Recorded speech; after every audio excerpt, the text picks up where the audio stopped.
No one ever worried about him. That was the strange part. He was the kind of person people described with easy words: strong, funny, reliable. The one who showed up early and stayed late. The one who remembered birthdays, fixed small problems without being asked, and smiled like life had never once been heavy on his shoulders.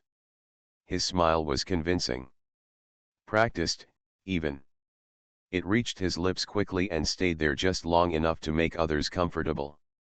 Long enough to stop questions before they could form. Every morning, he stepped out into the world wearing that smile like armor. At work, he was the calm in chaos. When deadlines tightened and voices rose, he cracked a joke. When someone else made a mistake, he took the blame quietly. "It's fine," he'd say, waving it off. "I've got it." People trusted him because he never seemed shaken. Because he never asked for help. They didn't know that his hands sometimes trembled when no one was looking. They didn't see him sitting in his car after work, engine off, staring at nothing for long minutes because going home felt heavier than staying still. They didn't hear the long exhale he released before opening his door, as if he had to prepare himself just to exist. To everyone else, he was doing well. Inside, he was barely holding together. Nights were the hardest. When the noise of the day faded and there was nothing left to distract him from his thoughts. He lay awake staring at the ceiling, replaying conversations from years ago, wondering when exactly things had started to hurt this much. Wondering how he had become so tired without anyone noticing. His phone sat beside him, face down. Messages unread. Contacts untouched. He wanted to talk to someone, anyone. But the words never came out right in his head. How do you explain a pain that doesn't have a clear cause? How do you admit you're drowning when everyone believes you're the strongest swimmer? So he stayed quiet. The next day, he showed up again with the same smile. Friends leaned on him often. They told him about their bad days, their heartbreaks, their fears. He listened carefully, offering advice, reassurance, jokes to lighten the mood. "You always know what to say," they told him. "You're so strong." Each time they said it, something inside him sank a little deeper. Strong. If only they knew how close he felt to breaking. Sometimes, in small unguarded moments, the truth tried to surface. His smile faded just a second too long. His laughter arrived a beat late. His eyes lingered on nothing, filled with a sadness that didn't belong to the moment. But people were busy. Everyone was always busy. No one asked. And he didn't tell. He had learned long ago that being honest about pain made people uncomfortable. They didn't mean to be cruel, they just didn't know what to do with it. So he became easier to handle. Lighter. Simpler. He turned himself into someone who didn't need much. Someone who didn't need saving. But pain doesn't disappear just because it's ignored. It settles quietly. It grows in the background. It waits. Some evenings, he stood in the shower longer than necessary, letting the water drown out his thoughts. Other times, he sat alone in the dark, scrolling through old photos, searching for the version of himself who looked genuinely happy. He wondered where that person had gone and whether he'd ever come back. He told himself it would pass. That things would get better if he just stayed patient. If he kept showing up. If he kept smiling. But patience doesn't heal wounds that are never treated. And smiling doesn't mean you're okay. One afternoon, a coworker glanced at him and said, "Man, you've got such good energy. I wish I could be as positive as you." He smiled, nodded, and thanked them. Then he went to the restroom, locked the door, and stood there with his head bowed, breathing through a tightness in his chest he couldn't explain. His reflection stared back at him, familiar, calm, convincing. A face everyone trusted. A face hiding so much pain. He wiped his eyes before anyone could notice. Practiced smile back in place. Back to work. Back to being the person everyone needed him to be. Because that's what he did. He survived by becoming invisible in his suffering. And no one saw his pain. Not yet. The cracks didn't appear all at once. They slipped in quietly, the way night replaces day, slow enough that no one notices until the light is gone. At first, it was small things. He stopped replying as fast as he used to. The jokes were still there, but they felt rehearsed, like lines memorized long ago. His smile showed up on time, but his eyes no longer followed. People assumed he was just tired. Been working too hard, they said. Everyone gets burned out sometimes. He nodded along, grateful for the excuse. It was easier than explaining the truth that rest didn't help anymore. That sleep no longer refreshed him. That even on days when nothing went wrong, he still felt an ache deep in his chest, like something essential was missing. He began to withdraw in subtle ways. Sitting at the edge of conversations instead of the center. Leaving early with polite excuses. Choosing silence where he once filled the room. No one noticed the pattern. At home, time lost its shape. Days blurred together, each one starting with effort and ending with exhaustion. He stared at his phone often, thumb hovering over names he trusted, people who laughed with him, leaned on him. Just say something, he told himself. Just one honest sentence. But honesty felt dangerous. What if they didn't understand? What if they thought he was being dramatic? What if they saw him differently afterward? So he typed messages and deleted them. Again and again. I'm not okay. Delete. Can we talk? Delete. He convinced himself that if he stayed quiet long enough, the feeling would fade. That pain, like everything else, would pass if ignored. But it didn't. It grew heavier. His body started keeping score. Headaches that lingered. A tight jaw from clenching it all day. A constant tiredness that sleep couldn't touch. Sometimes his heart raced for no reason at all, panic rising out of nowhere like a wave crashing into him when he least expected it. He learned to hide that too. Deep breaths in empty hallways. A glass of water held just long enough to steady his hands. A quick smile before anyone could ask if he was all right. He hated that question anyway. Are you okay? People asked it casually, expecting a casual answer. No one wanted the truth. It was too heavy, too complicated, too real. So he gave them what they wanted. Yeah. I'm good. And the moment passed. One evening, a friend laughed and said, "You're always so calm. Nothing ever gets to you." The words echoed in his mind long after the conversation ended. If only you knew. There were moments when the weight inside him became too much, when it pressed against his chest until breathing felt difficult. He'd sit alone, staring at the wall, wondering how he had become so disconnected from the world around him while still living inside it. He felt like a ghost in his own life, present, but unseen. Sometimes, he tested the waters. Dropped hints disguised as humor. "I think I'm running on empty," he joked once. Someone laughed. "Aren't we all?" Another time, he said quietly, "I've been feeling off lately." They replied, "It'll pass." "You're strong." Strong. That word followed him everywhere. Wrapped around him like a title he never asked for, a role he couldn't escape. Being strong meant being silent.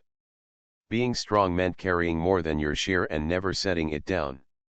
So he carried it. But even the strongest structures collapse when pressure goes unnoticed. Late one night, he scrolled through social media, watching people share their victories, their smiles, their carefully edited happiness. He wondered how many of them were pretending to. How many were breaking quietly, just like him, hoping someone would notice before it was too late. His reflection in the dark screen startled him. Tired eyes. A familiar smile he didn't remember putting on. He looked older somehow. Not in years but in weight. That night, he barely slept. Thoughts spiraled, one feeding into the next. What's wrong with me? Why can't I just be okay? Why does everything feel so heavy when nothing is technically wrong? The worst part wasn't the sadness. It was the loneliness. Being surrounded by people and still feeling completely alone. Knowing that if he disappeared for a while, most would assume he was just busy. That his absence wouldn't raise alarms, just mild curiosity. He told himself he was overthinking. He always did. The next morning, he got dressed, fixed his hair, and practiced his smile in the mirror. It looked the same as always. Convincing. Safe. Familiar. But behind it, something was slipping. A quiet unraveling no one could see. The cracks were there now, spreading slowly, silently. And though he didn't know it yet, they were getting harder to hide. By the time the silent screams began, he was already exhausted from pretending they didn't exist. The days moved slower now, as if time itself was resisting him. Simple tasks felt heavy. Getting out of bed required negotiation. Smiling required effort. Breathing sometimes felt like work. Yet from the outside, nothing looked wrong. He still showed up. Still nodded. Still said the right things at the right moments. The world saw consistency and mistook it for stability. Inside, everything was loud. His thoughts no longer arrived one at a time. They rushed in together, memories, doubts, fears colliding until his mind felt like it might split apart. He questioned everything, his worth, his purpose, the reason he felt so empty despite doing everything he was supposed to do. He started losing things. His keys. His focus. Entire conversations. Someone would speak to him, and he'd nod automatically, only realizing minutes later that he hadn't heard a single word. "Sorry, what was that?" he asked once. They smiled. "Never mind." He felt relief and shame at the same time. The nights grew darker. Silence pressed against him, thick and suffocating. Lying awake, he stared at the ceiling, heart racing, mind spiraling. Sleep came in short, shallow bursts, broken by dreams that left him more tired than before. Sometimes he sat on the edge of his bed, elbows on his knees, head in his hands, wondering how much longer he could do this. He didn't want to disappear. He just wanted the pain to stop. But saying that out loud felt impossible. So he screamed without sound. His cries hid in long pauses before answering questions. In messages left unread. In plans cancelled at the last minute with vague apologies. In the way he laughed too loudly at things that weren't funny, hoping no one would notice the tremor beneath it. Once, in the middle of a crowded room, the weight hit him all at once. His chest tightened, breath shortening, palms sweating. The noise around him blurred into a dull roar. "Get it together," he told himself. "Not here. Not now." He excused himself, locking himself in a bathroom stall, sitting on the floor until the feeling passed. He counted his breaths. He stared at the tiles. He waited. No one knocked. When he returned, someone joked, "You good? You vanished." He smiled. "Yeah. Just needed a minute." And that was enough. He began to feel like he was watching his life from a distance, as if it belonged to someone else. He went through the motions while something inside him slowly withdrew. Emotions dulled. Joy felt muted. Even sadness lost its sharpness, replaced by a numb ache that never left. He tried to fix himself. He exercised more. Drank more water. Forced himself to socialize. Read articles about positivity and gratitude. Told himself to be thankful, to stop being weak, to push through. None of it worked. Instead, the voice in his head grew harsher. "You're failing. Everyone else handles life just fine. Why can't you?" The guilt was relentless. He felt guilty for feeling this way when others had it worse. Guilty for wanting help. Guilty for thinking about giving up when so many depended on him.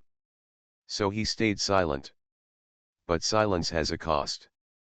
The more he hid, the more alone he became. The more alone he became, the louder the pain grew. It was a cycle he couldn't escape, tightening around him day by day. One evening, he sat in his car long after arriving home, hands resting on the steering wheel, staring at the dashboard. His chest ached not sharply, but deeply, like a bruise no one could see. He whispered, barely audible, "I can't do this anymore." The words scared him. He hadn't planned to say them. They slipped out on their own, fragile and honest. For a moment, he thought about calling someone. Anyone. His phone buzzed. A message popped up, "Hey. Can you help me with something real quick?" He stared at it for a long time. Then he typed back, "Yeah. Sure." Because that's who he was. The helper. The strong one. The reliable one. Even as he was breaking. That night, he lay awake, eyes burning, mind spinning. A realization settled over him, heavy and unavoidable. If he didn't say something soon, really say it, something inside him might give out completely. He didn't know how close he was to the edge. Only that he was standing nearer to it than ever before. And still. No one heard the screams. The quiet didn't arrive suddenly. It crept in the way fog does, soft, unnoticed at first, until everything else faded from view. He stopped reaching out. Not dramatically. Not in a way that raised alarms. He just didn't initiate anymore. If someone messaged him, he replied hours later instead of minutes. If they didn't, days could pass without him speaking to anyone at all. No one thought much of it. He's probably busy. He needs some alone time. That's just how he is sometimes. And maybe that would have been fine if busy hadn't felt like drowning, and alone time hadn't felt like vanishing. At work, he grew quieter. Still reliable. Still polite. Still doing what was expected. But the jokes faded. The warmth dulled. He became efficient instead of present. People noticed the change only in hindsight. At home, the silence was unbearable. The walls felt closer. The air heavier. He spent long stretches sitting still, not even scrolling, just existing in a numb in-between where emotions barely registered. He wasn't sad all the time anymore. That scared him the most. Sadness had edges. It hurt, but it proved he still felt something. Now there was mostly nothing. No anger. No joy. Just an empty calm that wrapped around him like resignation. He started giving things away. Small things at first: a book he loved, a jacket someone once admired. "I don't really use it anymore," he said. "You might as well have it." They thanked him, smiling. No one asked why. He cleaned his space more than usual. Organized papers. Deleted old messages. Sorted photos, lingering on some longer than others. Memories tugged at him gently, like hands trying to pull him back. He told himself he was just decluttering. But somewhere deep inside, he knew. There were moments, brief, sharp ones, when doubt cut through the numbness. When he thought, maybe I should tell someone. Maybe it's not too late. He imagined the conversation. The awkward pause. The look of concern mixed with confusion. The inevitable, "I had no idea." And he imagined the relief that might come after. But the thought of explaining everything, of unpacking years of quiet pain, felt overwhelming. Like opening a door he didn't know how to close. So he stayed quiet. One morning, he didn't get out of bed right away. Not because he was tired, but because the idea of facing another day felt impossible. The alarm rang. He turned it off. Lay there staring at the wall as sunlight slowly crept across the room. For the first time, He didn't rush. At work, his absence was noticed but not urgently. Did he take a day off? Maybe he's sick. He'll probably be back tomorrow. No one called. By evening, a few messages came in. You good? Everything okay? He read them. He didn't reply. Not out of anger. Not to make a point. He just didn't have the strength to pretend anymore. Even typing "I'm fine" felt like too much. The quiet wrapped around him fully now. Hours passed. Then more. People began to wonder, not worry yet, just wonder. The concern arrived slowly, trailing behind the silence like an afterthought. When someone finally tried calling, it rang unanswered. Again. And again. That's when the questions changed. Have you heard from him? This isn't like him. Something feels off. Regret crept in quietly, heavy and sharp. They replayed moments in their heads, the forced smiles, the cancelled plans, the tired eyes. The jokes that sounded a little too dark. The hints they'd brushed aside because life was busy and it was easier to assume he was okay. They realized too late that silence isn't peace. Sometimes, it's a warning. When they finally reached him, the world felt different, muted, shaken. The space he occupied was still there, but something essential was missing. The absence spoke louder than he ever had. And in that heavy quiet, one truth echoed painfully clear. He had been hurting for a long time. And no one truly listened until everything went still. By the time they understood, it was too late to rewind the past. They saw the messages unanswered, the missed calls, the empty chair, and the quiet that stretched farther than anyone realized. Panic followed quickly, but it was hollow. No apology could bring back what had slipped through their fingers, no words could erase the weight of days ignored. And yet, in the emptiness he left behind, a lesson lingered. It was simple, yet painfully overlooked. Pain is often invisible. Not everyone shows it. Not everyone asks for help. Not everyone cries out. Some carry it quietly, perfectly disguised beneath a practiced smile, beneath jokes, beneath the image everyone trusts. People replayed memories, searching for signs. The little cracks they dismissed. The moments they laughed off.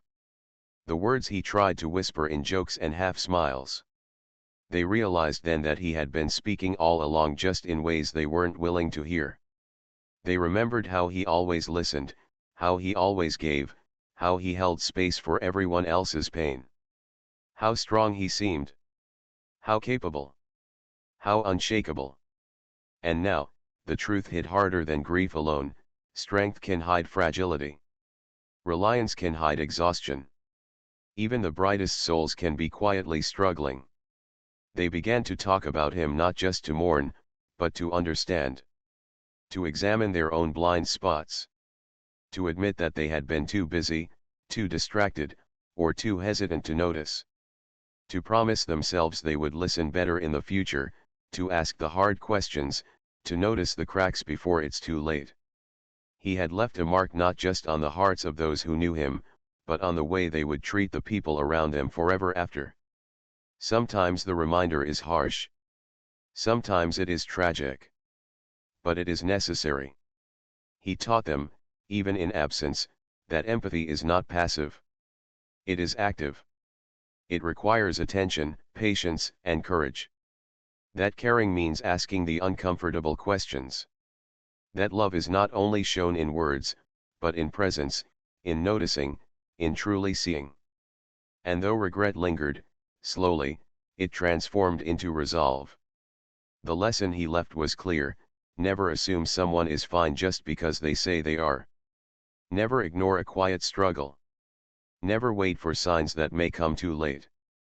Because the truth is simple and unyielding, the pain we fail to notice can destroy lives quietly, invisibly, and irreversibly.